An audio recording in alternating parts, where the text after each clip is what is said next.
Contain भी कर लिया जाएगा। इसी बीच बड़ी खबर, यूएस का ईरान के सैन्य ठिकाने पर हमला। ईरान के उर्मिया शहर में ये हमला किया गया है। ये एक बड़ा अटैक बताया जा रहा है और अभी तक चूंकि हम देख रहे थे कि ईरान की तरफ से जो अटैक किए गए वो एकदम इंटेंस थे, लेकिन ईरान के ऊपर जो हमले किए गए वो पिछले 12-14 घंटों में बहुत इंटेंस हमले नहीं हुए। लेकिन अब शायद ये मानकर चल रहे हैं, क्योंकि नेतन्याहू ने साफ किया, डोनाल्ड ट्रंप ने साफ किया कि जो उनका मिसाइल प्रोग्राम है, जो बॉम्ब बनाने की प्रक्रिया है, उसको हम किसी भी हद तक पूरा नहीं होने देंगे। तो ये उसी दिशा में आगे बढ़ा है कदम।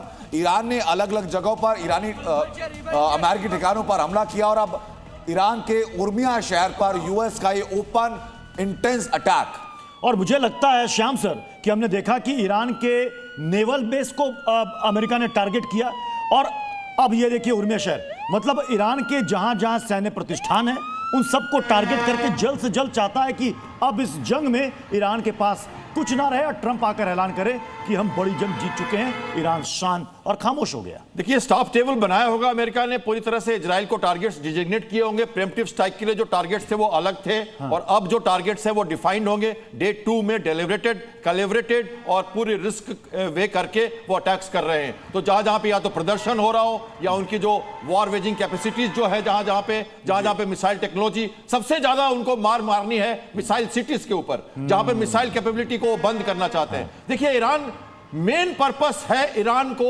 मारने का। अभी जो वो कह रहे हैं डेथ तो अमेरिका तो एक बात है, लेकिन जो फंडिंग कर रहा है ना एच का, इजराइल को उससे प्रॉब्लम थी। देखिए पांडे सर, मिसाइल सिटी का एक्शन में आया नहीं है सर जी। हमास, हूती, हिजबुल्लाह अभी तक एक्शन में आया नहीं है। अगर वो एक्शन में आएगा तब हालात क्या होंगे विश्व के अलग अलग देशों में, ये अलग क्वेश्चन बन जाएगी। ठीक है पांडे सर, मिसाइल सिटी का इन्होंने जिक्र कर दिया। ये वही मिसाइल सिटी है। 21 दिनों तक जून के महीने में अमेरिका बम मारता रहा। खामनेई कहाँ है, किस मिसाइल सिटी के किस टनल के अंदर, किस बंकर के अंदर थे, पता नहीं कर पाया। आपको लग रहा है कि अमेरिका इस बार ईरान को पूरी तरीके से डैमेज कर पाएगा? देखिए, होमवर्क तो जरूर किया होगा, क्योंकि इतना बड़ा डिप्लॉयमेंट किया और हर दिन का खर्चा लगभग $100 मिलियन है हर दिन का, जो कि आप जैसे से आपकी ये बिल्कुल सर आपके पास आएंगे। लेकिन एक और बड़ी खबर आ रही है, तेहरान में इजराइल के नए हमले हुए हैं। तेहरान में धमाकों की आवाज सुनाई दी है। तेहरान को हिट किया है यहाँ पर इजराइल के मिसाइलों ने। इजराइल और अमेरिका की तरफ से अब जितने भी ईरान के मेन सेंटर है, खास तौर पर जो सैन्य ठिकाने हैं या फिर नेवल बेस हैं, उन सबको टारगेट किया जा रहा है। अमेरिका चाहता है कि जल्द से जल्द ईरान पूरी तरीके से एग्जॉस्ट हो जाए, उसके जितने भी सैन्य प्रतिष्ठान हैं उन सबको खत्म कर दिया जाए।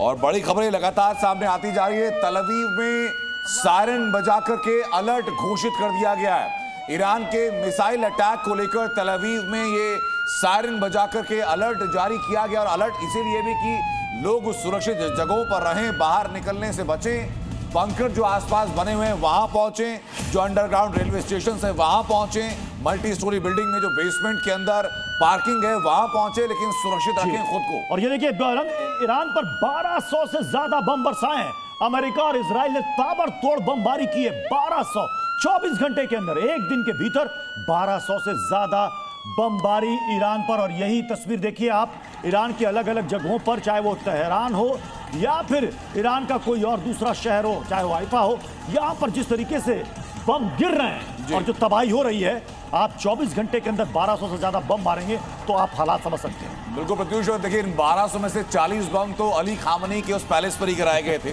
जो शुरुआत वहीं से की गई थी। उसके बाद ये, लेकिन आप एक बात नोट कीजिए प्रत्युष की, अभी भी जो अलग अलग खाड़ी देशों में अटैक किया गया उसके मुताबिक इंटेंसिटी ईरान के ऊपर हमलों की फिलहाल कम है।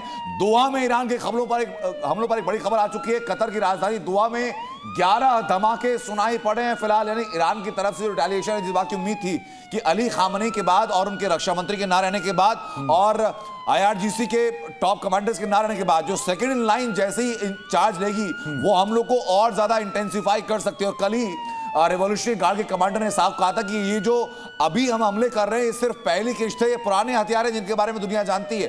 अगली जब खेप आएगी हमारे हथियारों की, उसके बारे में दुनिया ने देखा तक नहीं होगा, सोचा तक नहीं होगा।